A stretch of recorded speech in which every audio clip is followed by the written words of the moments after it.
Selamat pagi, Bapak Ibu Saudara sekalian yang kami kasih dalam Tuhan Yesus Kristus. Selamat berjumpa kembali dengan kami dari Restoration Christian Church di Los Angeles. Hari ini hari Minggu, tanggal 25 Februari tahun 2024. Saya Harili, Gembala Sidang, dan kita akan membahas sebuah topik yang saya beri judul The Fall of Man, atau The Fall, atau kejatuhan manusia. Yang akan kita bahas dari Kejadian 1 ayat 25 hingga 28. Mari kita masuk dalam doa. Tuhan Yesus, kami terima kasih firman-Mu adalah kebenaran absolut. Waktu kami mengaplikasikannya, kami dibebaskan. Terima kasih Tuhan. Berbicara kepada kami menyambut kebenaran firman-Mu dengan hati penuh dengan ucapan syukur dan terima kasih di dalam nama Tuhan Yesus. Haleluya. Amin. Baik, Bapak Ibu Saudara sekalian, mari kita buka Alkitab kita kepada Kitab Kejadian pasal yang pertama, ayat 25 hingga 28. Kejadian 1 ayat 25 hingga 28 yang akan saya bacakan bagi kita sekalian. Allah menjadikan segala jenis binatang liar dan segala jenis ternak dan segala jenis binatang melata di muka bumi. Allah melihat bahwa semuanya itu baik, garis bawahi. Semuanya itu baik. 26. Berfirmanlah Allah, baiklah kita menjadikan manusia menurut gambar dan rupa kita. Manusia menurut gambar dan rupa kita, di garis bawahi. Supaya mereka berkuasa atas ikan-ikan di laut dan burung-burung di udara, dan atas ternak, dan atas seluruh bumi, dan atas segala binatang melata yang merayap di bumi. Jadi manusia diberikan dominion atas alam semesta, tapi bukan atas manusia. 27. Maka Allah menciptakan manusia itu menurut gambarnya. Menurut gambar Allah diciptakannya dia, laki-laki dan perempuan diciptakan mereka. 28. Allah memberkati mereka. Garis bawahi, memberkati. Lalu Allah berfirman kepada mereka, beranak cuculah dan bertambah banyak. Penuhilah bumi dan taklukkanlah itu. Berkuasalah atas ikan-ikan di laut dan burung-burung di udara dan atas segala binatang yang merayap di bumi. Berkat dulu, baru keturunan. Bukan keturunan dulu baru berkat. Bukan. Berkat dulu, baru keturunan. Dan sejak itu, semua orang yang lahir setelah Adam juga memiliki hak yang sama, yaitu dominion atas alam semesta. Tapi tidak pernah ada dominion terhadap sesama manusia, karena itu penjajahan ditentang oleh Alkitab. Nah, saya mulai dengan sebuah ilustrasi. Bayangkan rintangan yang harus diatasi saat seseorang berjalan kaki. Orang ini berjalan kaki dari New York menuju San Francisco. Nah, karena itu, orang ini menjadi pemecah rekor. Ketika ditanya mengenai rintangan terbesar yang dihadapinya, ia mengatakan bahwa tantangan terbesar yang dijumpai bukanlah perjalanan kaki melewati gunung atau lembah atau sungai atau menyeberangi hamparan gurun pasir yang panas dan tandus. Oh tidak, katanya. Yang hampir-hampir membuat saya menyerah dalam perjalanan itu, menurut pengakuannya adalah pasir yang terdapat di dalam sepatunya. Kerikil-kerikil kecil yang mengganjal di antara jari-jari kakinya. Nah, kisah tersebut mengingatkan kita bahwa kita dapat dikalahkan secara rohani oleh apa yang awalnya hanya merupakan hal yang kecil, hal yang sepele yang mengganggu kita, seperti batu kerikil kecil yang terdapat di antara jari-jari kaki kita. Kita membiarkan kata-kata kasar, melecehkan, dan merendahkan atau kesalahpahaman yang dirawat, mengecewakan kita, dipupuk. Dan ini menimbulkan masalah ke depannya yang mengganjal pertumbuhan rohani. Atau kita membiarkan orang-orang di sekitar kita memberikan pengaruhnya yang meskipun kecil, tapi tidak benar. Bukannya berkomitmen untuk menghindari yang jahat, baik itu kecil ataupun besar. Amsal 4 ayat 14-27 mengingatkan kita tentang hal ini. Kita malah berkompromi dengan hal-hal itu. Kita lupa untuk datang kepada Tuhan memohon pengampunan dan pertolongan. Manusia pertama mengalami hal yang sama berdasarkan perkataan rayuan daripada iblis. Kata kompromi ini memegang peranan penting. Kompromi dengan kejahatan dan dosa demi teman, demi keluarga, demi jabatan, demi kuasa, dan lain-lain sebagainya. Kompromi ini menjatuhkan. Sir Francis Drake, penjelajah asal Inggris di abad 16, telah berlayar berkeliling dunia. Namun saat menyeberangi sungai Thames, badai besar mengancam akan membalikkan kapalnya. Lalu ia berseru, akankah saya yang telah berhasil menghadapi badai di lautan akan tenggelam di sebuah sungai, ibarat sebuah selokan. Alangkah bijaksananya jika kita bertanya pada diri kita sendiri, akankah saya yang telah sampai sejauh ini menjalani hidup bersama dengan Tuhan Yesus dengan aman, mengalahkan banyak rintangan? Akankah saya dikalahkan oleh pasir, oleh kerikil kecil di dalam sepatu saya, oleh persoalan-persoalan kecil yang menantang saya di dalam kehidupan ini? Kita harus menjawab dengan pasti, tidak. Yang membuat kita tersandung adalah batu-batu kerikil kecil-kecil ini. Bukan gunung. Hal-hal yang kecil. Bukan hal-hal yang besar. Pemberontakan pertama melawan Tuhan bukan dilakukan oleh manusia, tapi dilakukan oleh malaikat di bawah pimpinan Lucifer. Jauh sebelum dunia dan manusia diciptakan oleh Tuhan. Karena itu kita akan membahas terlebih dahulu tentang kejatuhan malaikat di bawah pimpinan Lucifer yang kemudian disebut setan.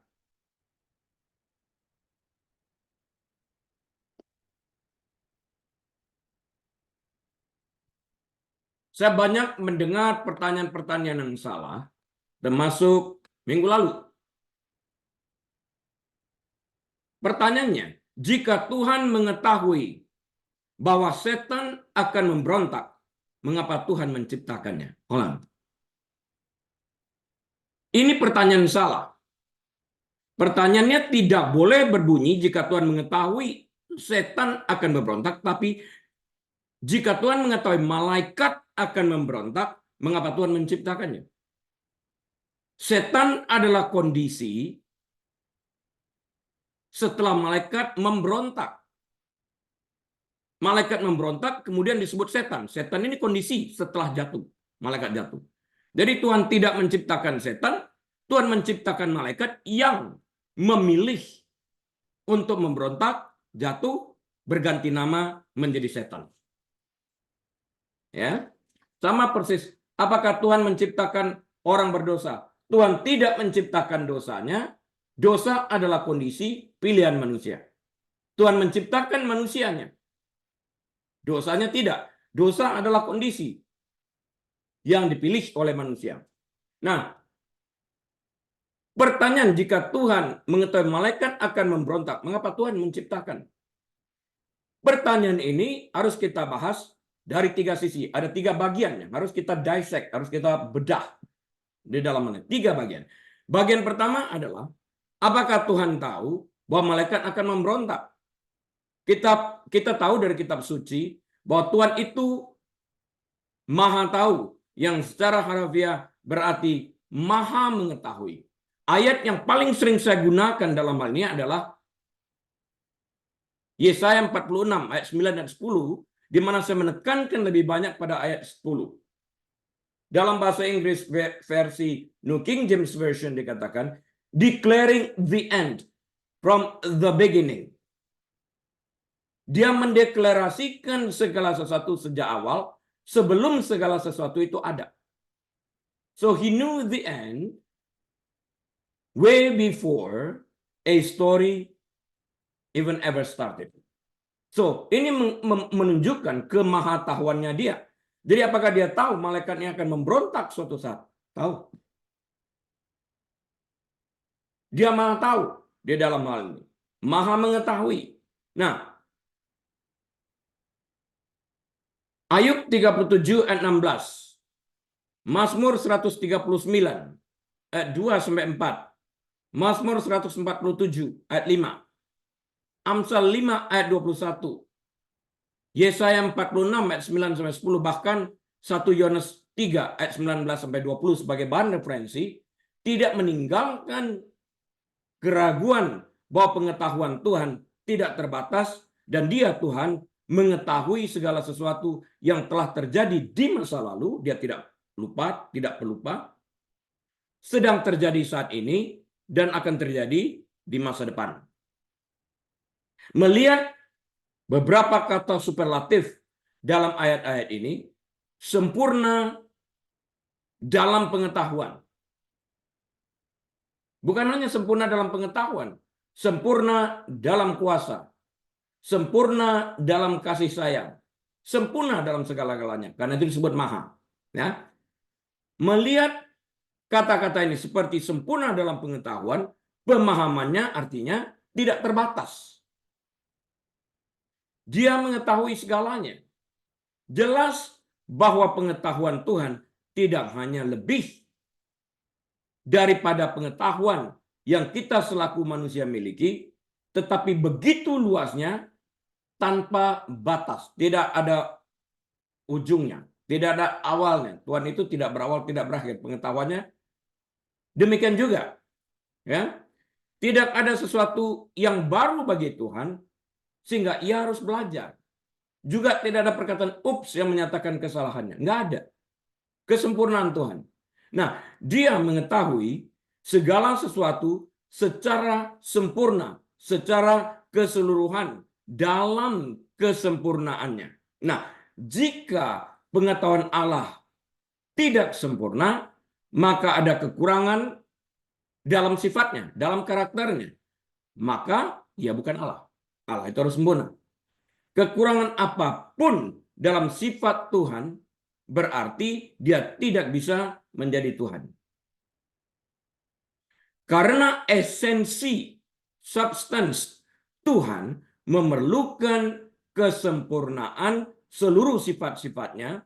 Oleh karena itu, jawaban terhadap pertanyaan pertama adalah, apakah Tuhan mengetahui malaikat itu akan memberontak suatu saat? Iya, Tuhan tahu. Tuhan tahu bahwa malaikat yang diciptakannya suatu saat setelah diciptakan akan memberontak. Yang diciptakan memberontak kepada Sang Pencipta. Itu kenyataan di dalam hal ini.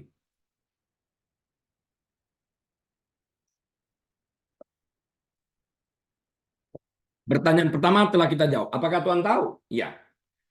Kita lanjut kepada pertanyaan kedua. Mengapa Tuhan menciptakan malaikat yang ia secara sadar, conscious, aware, mengetahui sebelumnya bahwa malaikat yang akan diciptakannya itu akan memberontak. Kenapa dia melanjutkan penciptaan itu? Pertanyaan ini sedikit lebih rumit. Karena kita menanyakan pertanyaan mengapa. Yang mana Alkitab biasanya tidak memberikan jawaban yang komprehensif. Meski begitu, kita harus bisa sampai kepada pemahaman yang terbatas. Yang sempurna baru kita ketahui setelah kita berada di surga. Sementara kita di dunia, bukan hanya pengetahuan kita terbatas, kemampuan mengerti kita pun terbatas karena bahasa kita terbatas. Kita tidak dapat menanggapi atau mengerti atau memiliki bahasa terhadap segala sesuatu yang tidak terlihat di alam roh. Atau pengertian-pengertian yang jauh daripada apa yang dapat kita resapi di dunia roh. Bahasa itu ada, kata-kata itu ada, karena kita dapat melihat, merasakan. Dan semuanya ini. Di alam roh kita tidak dapat melihat, jadi kita tidak memiliki kata-kata untuk menjelaskan atau mendeskripsikan segala sesuatu yang terjadi di dalam roh. Karena itu kita baru tahu nanti setelah kita berada di surga. Ya, pertanyaan ini rumit karena itu. Ya, meski begitu kita tetap mencari jalan keluar untuk mengetahui, ya, dalam kapasitas yang terbatas yang kita miliki. Kita telah melihat bahwa Tuhan itu Maha Tahu, yang mengetahui segala sesuatu dengan sempurna. Jadi tidak ada sesuatu apapun yang dapat disembunyikan dan kita telanjang di hadapan kebenaran kemahatauannya Dia. Jadi jika Tuhan mengetahui bahwa malaikat akan memberontak dan jatuh dari surga, namun Dia tetap menciptakannya, itu berarti kejatuhan iblis adalah bagian dari rencana kedaulatan Tuhan sejak awal. Dia mengizinkan dalam rencana kedaulatannya, sovereignty-nya Dia. Artinya Tuhan mengizinkan sesuatu terjadi, ini permissive will. Ya, atas dasar pilihan dengan mempergunakan hak kebebasan berkehendak, free will, yang diberikan dan dijamin oleh Tuhan. Kalau bahasa di dunia, dalam bahasa politiknya, tercatat, dijamin oleh konstitusi. Ini dijamin oleh Tuhan. Tuhan yang memberikan kebebasan berkehendak, free will. Dia tidak akan tarik itu kembali. Kalau dia tarik, dia tidak sempurna. Nggak bisa. Tidak ada jawaban lain yang masuk akal, mengingat apa yang telah kita lihat sejauh ini dan kita mengerti sejauh ini. Namun dalam hal ini kita harus berhati-hati, Bapak Ibu Saudara sekalian, dalam mengupas pengertian ini. Artinya, Tuhan tidak, saya ulang, Tuhan tidak menciptakan malaikat yang memiliki sifat memberontak. Sifat memberontak ini pilihan malaikat itu. Sebaliknya Alkitab mencatat bahwa semua yang diciptakan Tuhan baik adanya. Tadi saya katakan garis bawahi. Semua yang diciptakan Tuhan itu baik adanya. Kalau yang baik menjadi tidak baik, setelah diciptakan dalam keadaan baik, itu pilihan. Namun sebagian dari malaikat di bawah pimpinan Lucifer memilih untuk memberontak melawan kedaulatan Tuhan. Tuhan secara sempurna mengetahui sejak awal. Artinya sebelum malaikat diciptakan bahwa sebagian dari malaikat ini akan memberontak di bawah pimpinan Lucifer. Kira-kira sepertiga. Masih ada 2/3 yang baik kok. Disinilah letak kedaulatan Tuhan itu. Dia masih tetap berdaulat. He's still in control. Sekalipun Tuhan tahu bahwa sebagian dari malaikat ini akan memberontak, Tuhan tetap menghargai ciptaan yang diberikannya kebebasan berkehendak. Free will. Dia tetap menghargai itu. Dia tetap menghormati batasan yang diberikannya. Boundaries yang ditetapkannya. He's still in control. Malaikat yang diciptakannya pada awalnya baik adanya. Alkitab mencatat ini. Malaikat ini kemudian secara sadar menggunakan kebebasan berkehendak mereka untuk memberontak melawan Tuhan. They use their free will for a bad desire. Ini yang berbahaya. Artinya Tuhan tidak menciptakan bad will. Niat buruk. Bad will, niat buruk tidak diciptakan Tuhan. Itu pilihan yang bersangkutan. Karena niat buruk atau bad will adalah pilihan yang diambil baik oleh malaikat maupun manusia yang memberontak setelah mereka mengetahui kebenaran, menolak kebenaran dengan memilih sesuatu yang bertentangan dengan kebenaran. Ini memberontak.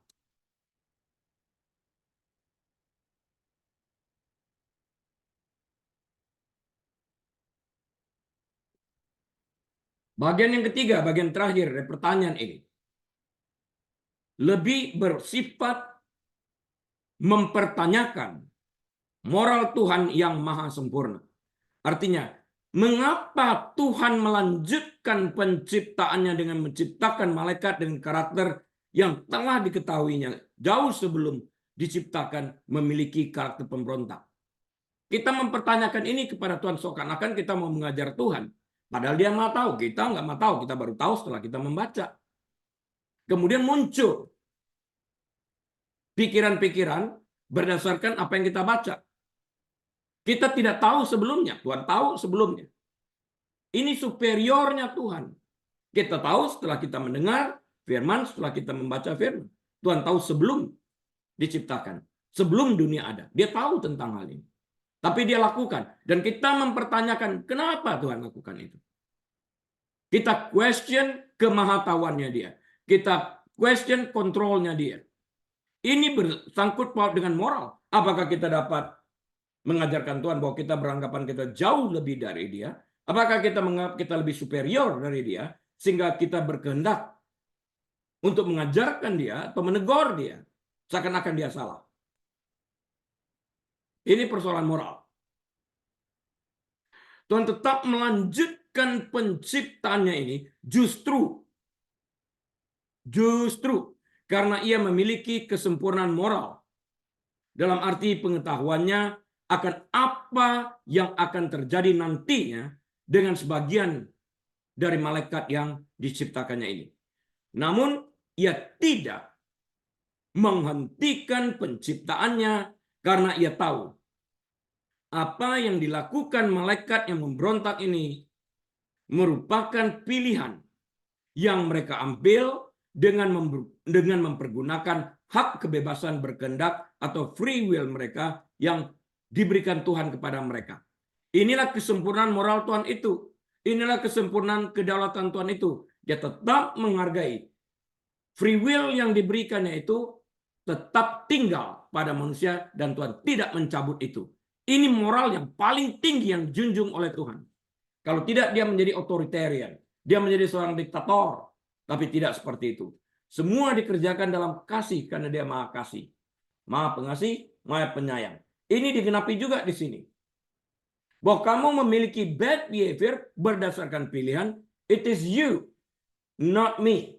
You are responsible for making your own choice. Bertanggung jawab untuk memilih. Jika Tuhan menghentikan penciptaan malaikat karena ia memiliki kesempurnaan pengetahuan akan apa yang dilakukan malaikat ciptaannya itu nantinya, artinya Tuhan tidak menepati janjinya tentang pemberian hak menggunakan kebebasan berkehendak atau free will ini. Maka Tuhan yang sempurna moralnya menjadi tidak sempurna karena ia secara paksa dan sepihak mengambil kembali hak kebebasan berkehendak yang telah diberikannya sebelumnya, yang telah diberikannya sebelum ia menciptakan para malaikat tersebut. Selain itu masih banyak jumlah malaikat baik yang tersisa yang membuktikan bahwa Tuhan itu baik dan sempurna moralnya di dalam hal ini. He cannot take it back what he had given, which was free will. He took the free will away. Morally speaking, he's not God.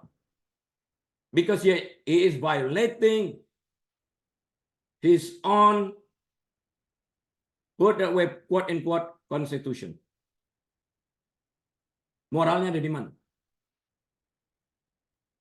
Selanjutnya, kita harus memahami dalam kesadaran penuh bahwa mengetahui malaikat akan memberontak tidak sama dengan membuat malaikat memberontak. Mengetahui Adam dan Hawa akan memberontak tidak sama dengan membuat manusia pertama ini, Adam dan Hawa, memberontak. Nggak sama. Tahu bukan berarti membuat. Membuat itu ada pada malaikatnya. Ada pada manusianya, Adam dan Hawa. Memilih untuk mengikuti bad desire yang ada dalam pikiran mereka. Pride digambarkan sebagai yang terutama oleh Alkitab.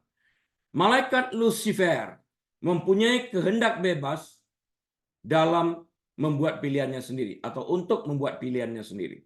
Tuhan tidak menciptakan Lucifer sebagai iblis. Iblis adalah produknya atau statusnya setelah malaikat Lucifer ini jatuh. Iblis, setan, status. dari malaikat yang jatuh. Dia, Tuhan, menciptakan malaikat dengan baik. Semua ciptaannya baik. Karena Tuhan itu baik, sumber segala kebaikan. Tidak mungkin dia menciptakan segala yang jahat atau evil. Karena dia sumber segala kebaikan, semua menciptakannya baik. Dapat dipelajari dalam Kejadian 1 ayat 31. Dalam mencoba memahami dan mengerti mengapa Tuhan menciptakan malaikat, mengetahui bahwa mereka akan memberontak suatu saat, kita juga harus mempertimbangkan fakta-fakta yang akan kita bahas berikut ini. Yang pertama, Lucifer mempunyai tujuan yang baik dan sempurna sebelum kejatuhannya. Pemberontakan Lucifer tidak mengubah, saya ulang, pemberontakan Lucifer tidak mengubah maksud awal Tuhan dari sesuatu yang baik menjadi sesuatu yang buruk. Oh tidak, tetap baik adanya. Pemikirannya sempurna dia dalam hal ini. Ya. Yang kedua, kedaulatan Allah meluas kepada setan, kondisi malaikat yang jatuh. Bahkan dalam kondisi yang sudah jatuh sekalipun, rencana Tuhan pun tetap dapat digenapi. Tuhan mampu menggunakan tindakan jahat setan dan iblis untuk mewujudkan rencana kudus Tuhan. Lihat dan pelajari juga 1 Timotius 1 ayat yang ke-20 dan 1 Korintus pasal yang kelima ayat yang kelima.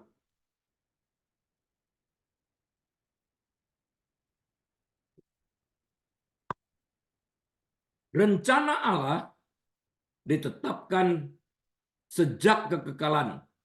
Artinya sebelum dunia dijadikan. Wahyu 13 ayat 8. Keselamatan memerlukan sesuatu yang dapat menyelamatkan kita.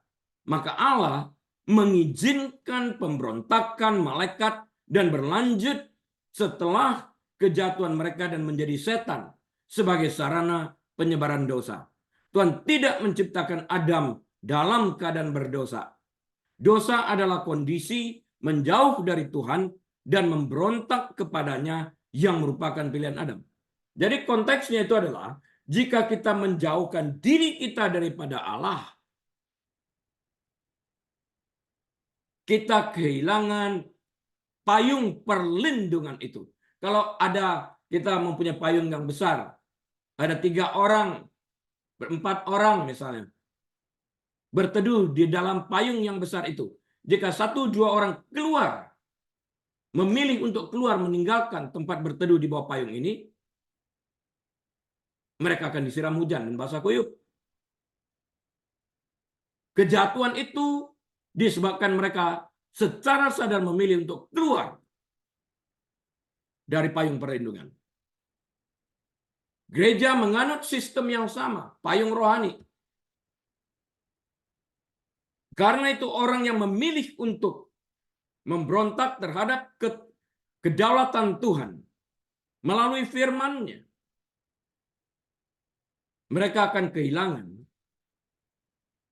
payung perlindungan rohani, persis seperti Adam, yang kita kategorikan dalam kasus Adam dan Hawa ini sebagai pemberontak.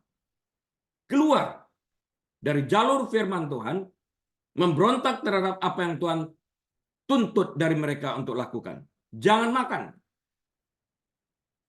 Mereka mungkin tidak mengerti. Yang membuat kita mengerti itu adalah kesetiaan terhadap perintah Tuhan. Kesetiaan inilah yang membuat kita dapat memahami maksud dan rencana Tuhan. Nah, penderitaan yang dibawa setan ke dalam dunia sebenarnya menjadi sarana yang melaluinya Yesus dalam kemanusiaannya dijadikan juru selamat umat manusia yang utuh dan sempurna. Sebab dalam Ibrani 2 ayat 10 ya, saya baca Ibrani 2 ayat 10.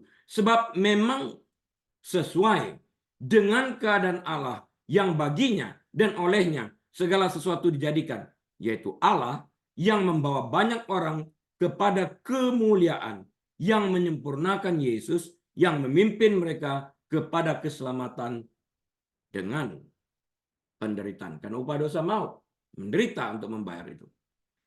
Saya membuat catatan di sini. Hidup setelah Adam berarti hidup penuh dengan penderitaan atau kesengsaraan sebagai konsekuensi dosa yang diturunkan Adam kepada semua orang yang lahir setelah dia. Dan bertahan hidup, survive, dalam arti berhasil melewati penderitaan, tantangan yang berada dalam dunia ini, termasuk kesengsaraan, namun kita tetap hidup, berarti menemukan makna dalam penderitaan yang dialami. To live is to suffer di dalam hal ini. Itu penting kita melihat karena memang keadaannya seperti itu. And to survive is to find meaning in the suffering. Itu ditulis oleh Dr. Viktor Frankl. Yang dapat kita aplikasikan di dalam kebenaran Alkitab waktu kita lihat penderitaan Yesus yang menemukan arti di dalam penderitaannya untuk membawa jiwa-jiwa yang percaya kepadanya ke dalam kekekalan surgawi. Dia menemukan arti di dalam penderitaan itu. Roma 5 ayat 3-5 mengatakan, dan bukan hanya itu saja. Kita malah bermegah juga dalam kesengsaraan kita. Lihat ini. Apa yang ditulis oleh Dr. Viktor Frankl ditulis di sini oleh Rasul Paulus dalam kitab Roma 5 ayat 3-5. Kita malah bermegah juga dalam kesengsaraan kita. Kenapa kita dapat bermegah? Kita dapat bermegah karena kita mengerti dan menemukan arti di dalam suffering itu, di dalam kesengsaraan itu. Karena kita tahu bahwa kesengsaraan itu menimbulkan ketekunan. Ayat yang keempat. Dan ketekunan menimbulkan tahan uji. Dan tahan uji menimbulkan pengharapan. Ayat yang kelima dari Roma yang kelima. Dan pengharapan tidak mengecewakan karena kasih Allah telah dicurahkan di dalam hati kita oleh Roh Kudus yang telah dikaruniakan kepada kita. Catatan lain yang saya tulis di sini adalah mengapa kita bermegah dalam kesengsaraan kita dan mengapa kesengsaraan itu menimbulkan ketekunan atau endurance. Kita bermegah dalam kesengsaraan karena kita menemukan arti dari kesengsaraan yang kita jalani. Dan arti dari kesengsaraan yang kita miliki ini membawa kita kepada ketekunan yang menimbulkan tahan uji. Yang pada akhirnya menimbulkan pengharapan. Pengharapan inilah yang membuat kita bertahan. Tetap hidup karena pengharapan itu berawal dari menemukan arti dari kesengsaraan yang ada. Termasuk kesengsaraan-kesengsaraan, cobaan-cobaan yang kita alami dalam hidup kita di tengah-tengah society yang ada, termasuk di dalam kantor dan sebagainya ini.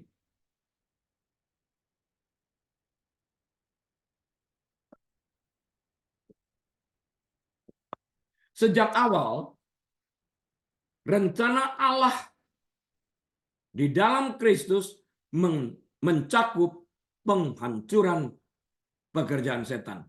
Pelajari itu di dalam 1 Yohanes 3:8. Dalam kitab Roma dikatakan iblis berada di bawah telapak kaki Kristus yang telah menginjak-injaknya. Ya, pada akhirnya kita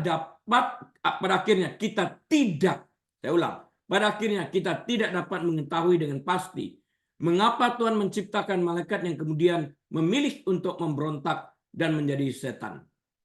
Itu ada dalam pemikiran malaikat itu sendiri. Yang terpenting kita lihat salah satu faktornya itu adalah pride. Karena itu yang tertulis. Mereka ingin menyamakan diri mereka dengan Tuhan. Aku ingin. Baca itu dalam Yesaya 14. Yesus sebaliknya, not my will, your will be done. Dia berbicara kepada Bapaknya. Ada Lucifer, I will. Ya, di dalam ini. Jadi kita tidak tahu apa yang terjadi secara persis di dalam alam pemikiran malaikat ini, kecuali pride yang tertulis ini. Karena Tuhan menghargai dan menghormati apa yang Ia janjikan dan berikan, yaitu kebebasan berkehendak. Inilah kesempurnaan moral yang dimiliki Tuhan. Dia berikan kebebasan berkehendak atau free will, bukan hanya kepada malaikat, tapi juga kepada manusia. Mengapa manusia begitu bodohnya? Mengapa malaikat begitu bodoh? memilih bad desire? Alkitab tidak menjawab. Kita tergoda untuk berasumsi. Saya ulang ya. Kita tergoda untuk berasumsi bahwa segalanya akan lebih baik jika Tuhan tidak menciptakan malaikat yang Ia tahu akan memberontak. Jika kita berpendapat seperti ini, lebih baik ya kalau Dia ciptakan manusia yang tidak berberontak. Apakah kita sedang menasihati Tuhan untuk melakukan hal yang berbeda dalam ketidaktahuan kita dan dalam keterbatasan pengetahuan kita sebagai manusia yang saya lontarkan tadi? Asumsi dan pertanyaan seperti itu tidaklah bijaksana. Faktanya, jika kita mengklaim bahwa kita lebih tahu daripada Allah, bagaimana mengatur alam semesta, berarti kita terjerumus ke dalam dosa iblis yang meninggikan dirinya di atas yang maha tinggi. Coba aja kita tanya kepada diri kita sendiri. Berapa sering kita melanggar pengetahuan tentang kebenaran yang telah kita ketahui? Berapa sering juga suara hati nurani kita mengatakan jangan, kita tetap lakukan. Nggak apa-apa lah, aku mau. Nipu-nipu sedikit nggak apa-apa lah. Kok mau lakukan itu? Kalau kita mengatakan kepada Tuhan, mengapa tidak menciptakan yang sempurna? Salah.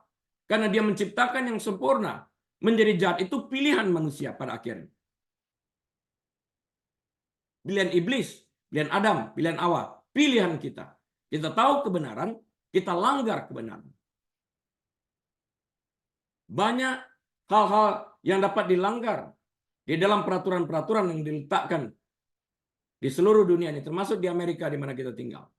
Orang mempergunakan kesempatan-kesempatan. Sekalipun mereka tahu sesuatu yang dapat menguntungkan diri mereka sekalipun dilanggar, mereka tahu hati nurani mereka, tetap dikerjakan. Pertanyaan ini harus kita tanyakan kepada diri kita sendiri. Mengapa saya melanggar? Etika moral di mana hati saya menuduh ini tidak benar. Itu yang harus kita jawab.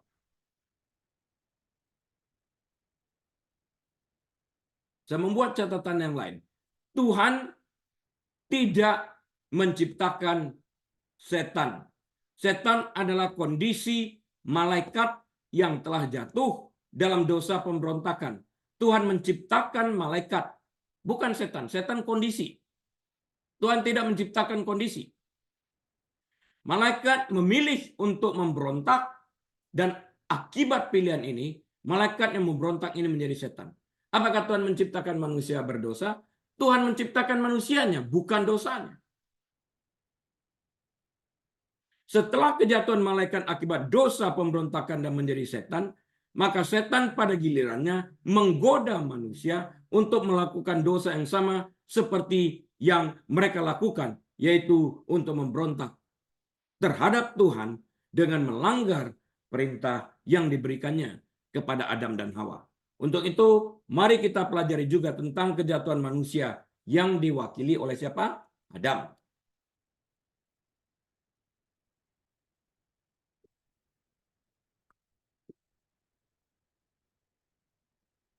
Kejatuhan manusia, the fall of man. Kejatuhan Adam, the fall of Adam. Atau disingkat hanya kejatuhan, the fall.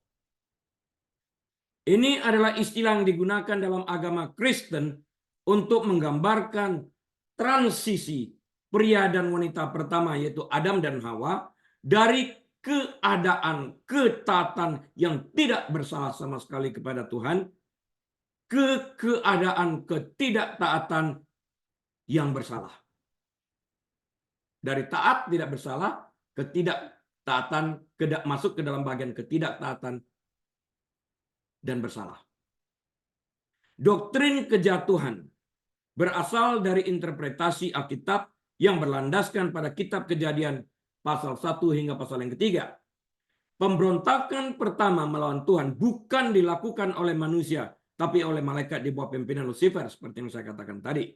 Jauh sebelum dunia dan manusia diciptakan oleh Tuhan. Setan atau malaikat yang jatuh ini kemudian menyesatkan Hawa, wanita pertama yang diciptakan Tuhan sebagai pendamping Adam, Adam kemudian memilih untuk memberontak melawan perintah Tuhan dengan memakan buah dari pohon pengetahuan tentang yang baik dan jahat yang diberikan oleh Hawa kepada istrinya. Allah menempatkan pohon pengetahuan yang baik dan jahat di Taman Eden untuk memberi Adam dan Hawa pilihan taat kepada Allah atau tidak. Ini tesnya. Jadi pohon ini merupakan ujian. Catatkan baik-baik. Pohon ini merupakan ujian ketaatan yang ditempatkan Allah bagi Adam dan Hawa. Adam dan Hawa bebas melakukan apa yang mereka inginkan di dalam Taman Eden itu, kecuali makan dari pohon pengetahuan tentang yang baik dan yang jahat. Firman Tuhan dalam kitab Kejadian 2 ayat 16 dan 17 berkata, lalu Tuhan Allah memberi perintah ini kepada manusia. Semua pohon dalam taman ini, maksudnya Taman Eden, boleh kau makan buahnya dengan bebas. Go ahead. 17. Tetapi ini batasannya, ini boundary-nya. Pohon pengetahuan tentang yang baik dan yang jahat itu janganlah kau makan buahnya. Catatkan baik-baik ini. Sebab pada hari engkau memakannya, pastilah engkau mati. Pada hari itu engkau pasti terpisah dari diriku.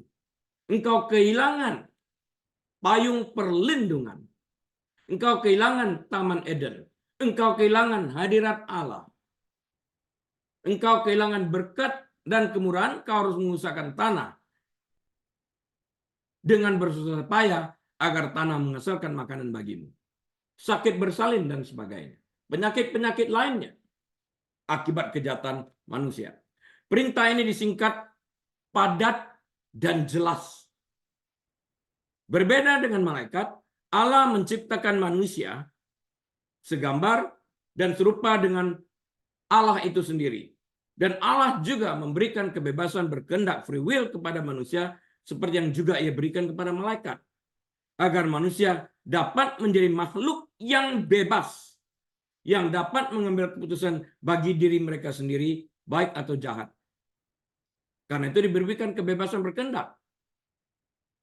Agar Adam dan Hawa benar-benar bebas, mereka harus memiliki kebebasan dalam membuat keputusan dan menentukan apa yang baik bagi mereka. Ini pilihan mereka. Allah berikan itu. Mau kebebasan kan? Oke, ini. Mereka bebas berkehendak dan bebas membuat keputusan. Namun, Bapak Ibu Saudara sekalian, mereka tidak bebas dari akibat keputusan yang mereka ambil. They are not free from their own consequences. Setiap keputusan yang mereka ambil akan berdampak bagi mereka, baik atau buruk. Apakah pohon pengetahuan tentang yang baik dan jahat itu sedemikian istimewanya, sehingga dengan memakan buah dari pohon pengetahuan tentang yang baik dan jahat itu, mata mereka akan terbuka? Pertanyaan ini. Ataukah keterbukaan mata mereka diakibatkan ketidaktaatan mereka terhadap perintah Tuhan? Yang mana? Kita harus jawab. Setiap hari kita harus melemparkan pertanyaan-pertanyaan agar kita matang di dalam membuat keputusan-keputusan. Setelah mereka memakan buah dari pohon pengetahuan tentang yang baik dan yang jahat itu, pengetahuan mereka juga tidak menjadi sempurna mendadak. Enggak kan? Banyak hal yang tidak mereka ketahui dan pada dasarnya mereka masih tetap bergantung kepada sumber kebenaran satu-satunya, yaitu Tuhan semesta alam. Nah, sekarang mereka menolak, menyingkirkan sumber kebenaran satu-satunya ini. Mereka nggak ada sumber kebenaran itu lagi. Nantinya, melalui Tuhan Yesus, ini diriset kembali. Manusia, hubungannya dengan Allah Bapa diperbaiki, dijembatani oleh pengorbanan Kristus di kayu salib.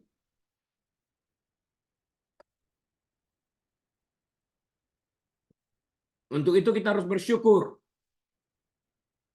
Jangan enak dalam memilih yang salah berdasarkan bad desire, tapi marah waktu konsekuensinya datang. Kalau Tuhan itu baik, memang dia baik kok. Kenapa aku begini? Karena pilihan kamu sendiri. Period. Jadi harus bagaimana dong Pastor Hari? Bertobat dan kembali ke jalan yang benar agar kita kembali kepada Tuhan. Menjauh dari hadirat Allah, mencelakakan diri kita sendiri karena kita keluar dari payung perlindungan. Dengan demikian dapat kita simpulkan bahwa keterbukaan mata mereka bukan disebabkan akibat memakan buah dari pohon pengetahuan tentang yang baik dan jahat, tapi disebabkan akibat pelanggaran mereka terhadap ketentuan yang telah Tuhan tetapkan. Artinya, mereka sadar akan ketelanjangan mereka di hadapan Tuhan, dalam arti mereka sadar akan pelanggaran mereka pada saat mereka melanggar atau memberontak terhadap Tuhan dan firman-Nya. Pada saat engkau memakannya, engkau mati pada hari itu. Hari itu mati dalam arti apa? Terpisah langsung dari Tuhan. Mati dalam arti tubuh, mati mengalami kematian, menyebabkan usia itu menjadi terbatas. Dulu sampai 950 tahun, 970-an tahun orang bisa hidup. Setelah air bah pelan-pelan menurun.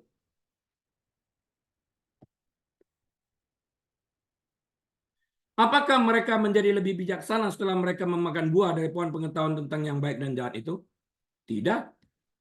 Hal ini terbukti pada saat Tuhan bertanya kepada mereka untuk meminta pertanggungan jawab dari apa yang telah mereka lakukan. Jadi Tuhan cek kembali. Sudah makan ya?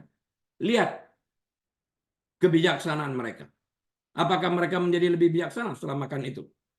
Mereka saling melepaskan tanggung jawab dan saling menyerang dalam bentuk tuduhan-tuduhan. Jika mereka berhikmat, tentu mereka akan mengakui dan memohonkan ampun atas pelanggaran yang terjadi karena mereka tahu Tuhan itu Maha tahu.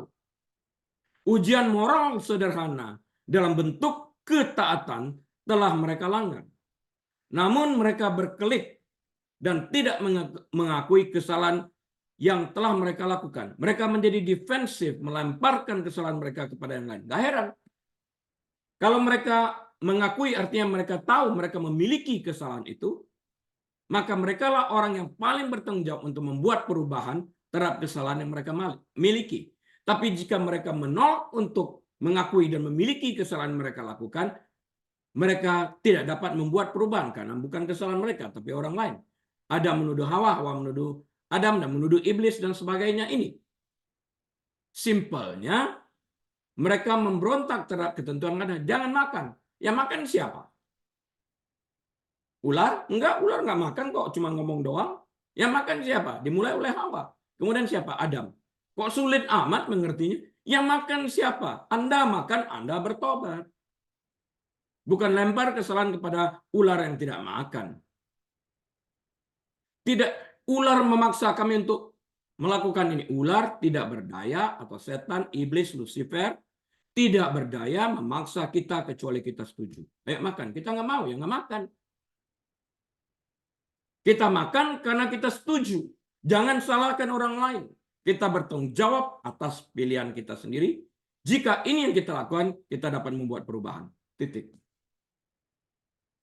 Jika Tuhan mengetahui bahwa Adam dan Hawa akan berbuat dosa, mengapa Tuhan menciptakan mereka? Sama seperti malaikat tadi pertanyaannya.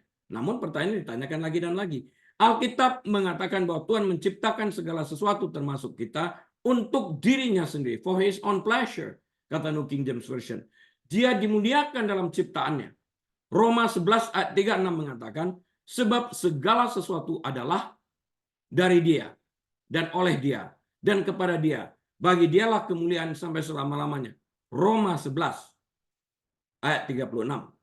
Mungkin sulit untuk melihat bagaimana kejatuhan Adam dan Hawa ke dalam dosa dapat membawa kemuliaan bagi Allah. Bahkan beberapa orang mungkin bertanya-tanya, mengapa? Jika Tuhan sudah mengetahui sebelumnya semua masalah yang akan mereka timbulkan, namun Tuhan tetap menciptakan mereka. Sebenarnya semua jawaban telah kita bahas tadi ketika kita menjelaskan tentang kejatuhan malaikat yang Tuhan juga sudah tahu sebelumnya pada waktu menciptakan mereka. Tuhan Maha tahu. Kita bahas ini tadi. Yesaya 46 ayat 9 dan 10. Mazmur 139 ayat 1 sampai 6. Dia mengetahui masa depan. Dan Tuhan bahkan mendeklarasikan akhir dari segala sesuatu sebelum segala sesuatu itu ada. Yesaya 46 ayat 10. He knew the end way before a story or history even ever started. He knew the end. Dia mah tahu. Jadi dia pasti tahu bahwa Adam dan Hawa akan berbuat dosa. Namun dia tetap menciptakan mereka dan memberi mereka kebebasan memilih untuk berbuat dosa. Namun dia tidak menciptakan bad desire. Dalam hal ini Tuhan menyatakan kedaulatannya dalam kemampuannya untuk mengontrol dengan melanjutkan apa yang telah direncanakannya dalam karya penciptanya. He is still under control.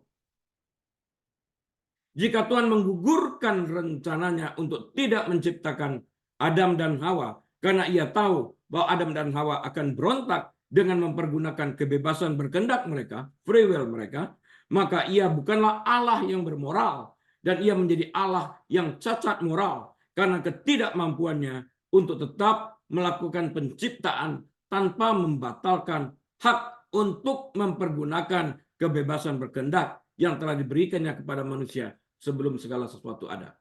Dapat dibayangkan, kamu harus mencintai aku. Tuhan berkata demikian kepada manusia, enggak bisa. Harus diberikan kebebasan untuk memilih. Aku memilih untuk mencintai Tuhan. Berbanding aku terpaksa mencintai Tuhan. Karena kalau enggak, aku dibunuh. Making no sense. God is still under control. Bermoral tinggi. Kita harus hati-hati memperhatikan bahwa jatuhnya Adam dan Hawa ke dalam dosa tidak berarti bahwa Allah adalah pencipta dosa. Bad desire. Atau bahwa ia menggoda atau menganjurkan mereka untuk berbuat dosa. Yakobus 1 ayat 13. Oh tidak. Namun kejatuhan ini memang sesuai dengan tujuan keseluruhan rencana Allah bagi ciptaan dan umat manusia. Artinya, kebebasan berkehendak yang diberikan Allah kepada manusia maupun malaikat memang sesuai dengan rencananya. Bahwa kebebasan berkehendak ini, free will ini, disalahgunakan untuk tujuan yang jahat, pilihannya ada pada manusia dan malaikat yang jatuh. Namun kebebasan berkehendak yang disalahgunakan baik oleh malaikat maupun manusia dalam menentukan pilihan mereka tidak terletak pada Tuhan, tapi pada malaikat dan manusia yang memiliki kebebasan berkehendak tersebut.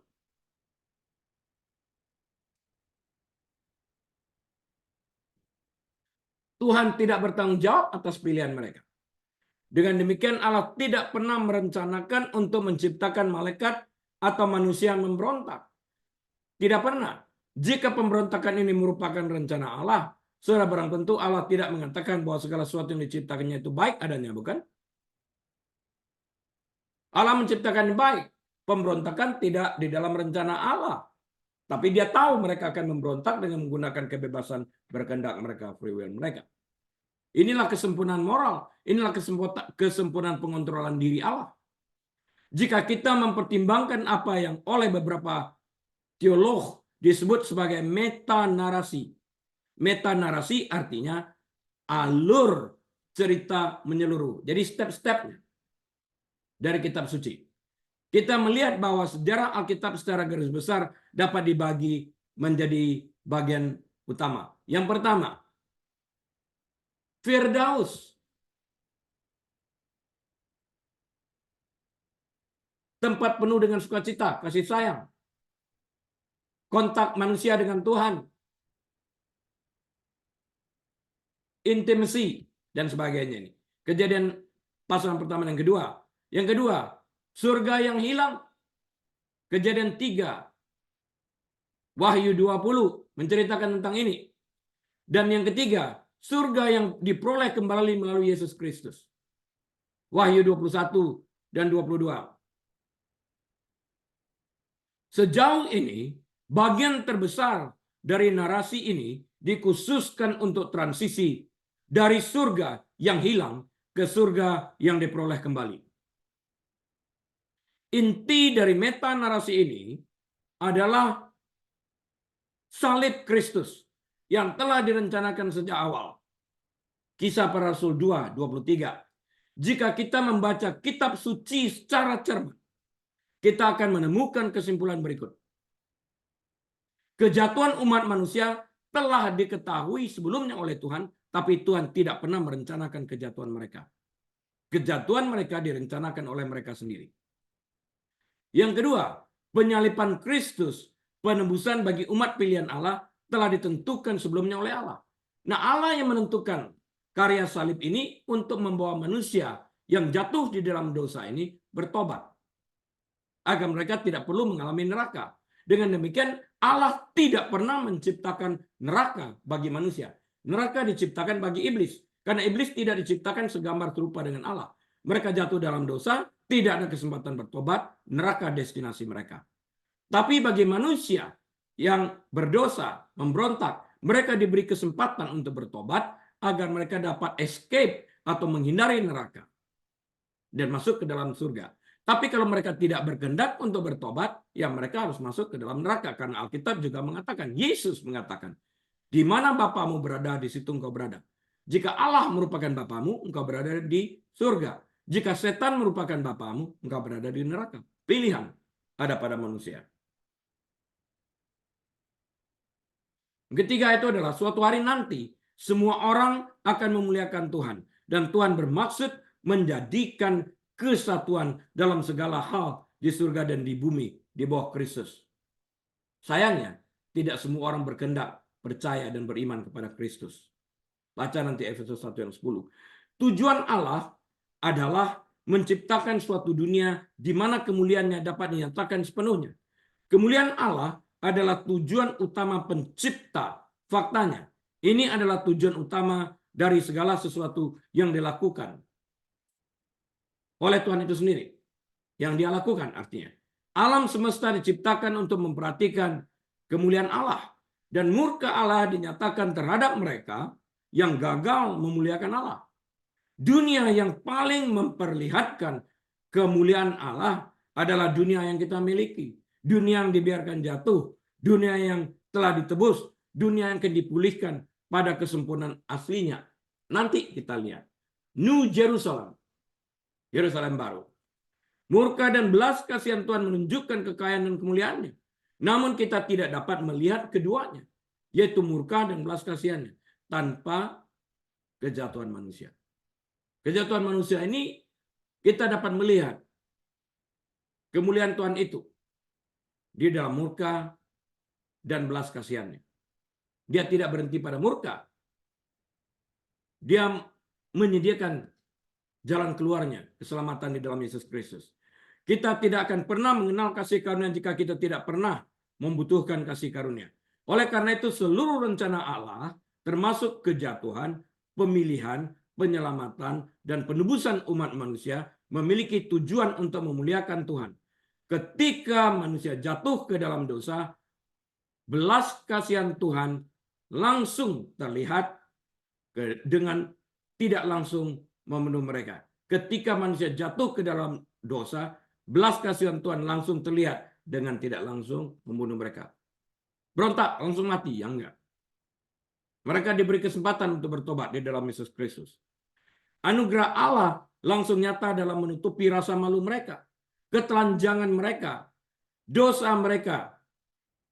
Allah masih berdaulat dan memikirkan terhadap segalanya ini dengan menyediakan jalan keluar. Kejadian 3:21. Injil dimulai dengan Kejadian 3:15. Kesabaran dan ketabahan Tuhan kemudian terlihat ketika umat manusia semakin terjerumus ke dalam dosa. Keadilan dan murka Tuhan terlihat ketika Dia mengirimkan air bah, dan kemurahan serta anugerah Tuhan kembali ditunjukkan ketika Dia menyelamatkan Nuh dan keluarganya. 8 orang totalnya.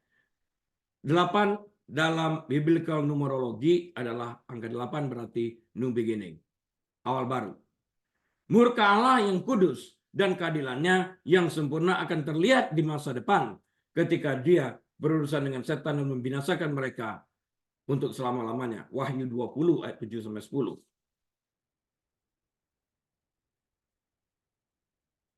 Kemuliaan Tuhan juga dinyatakan dalam kasih-Nya. Pengetahuan kita tentang kasih Allah berasal dari pribadi dan karya penyelamatan Yesus Kristus di dunia yang penuh dosa ini. Dalam hal inilah kasih Allah dinyatakan di tengah-tengah kita, yaitu bahwa Allah telah mengutus anaknya yang tunggal ke dalam dunia, supaya kita oleh anaknya ini beroleh kehidupan kekal. 1 Yohanes 4 ayat 9. Seandainya Tuhan memutuskan untuk tidak menciptakan Adam dan Hawa berdasarkan pengetahuannya tentang kejatuhan mereka, atau seandainya dia menjadikan mereka robot tanpa pengetahuan, tanpa kemauan maksudnya, menjadikan robot tanpa kemauan, kita tidak akan pernah mengetahui apa itu kasih.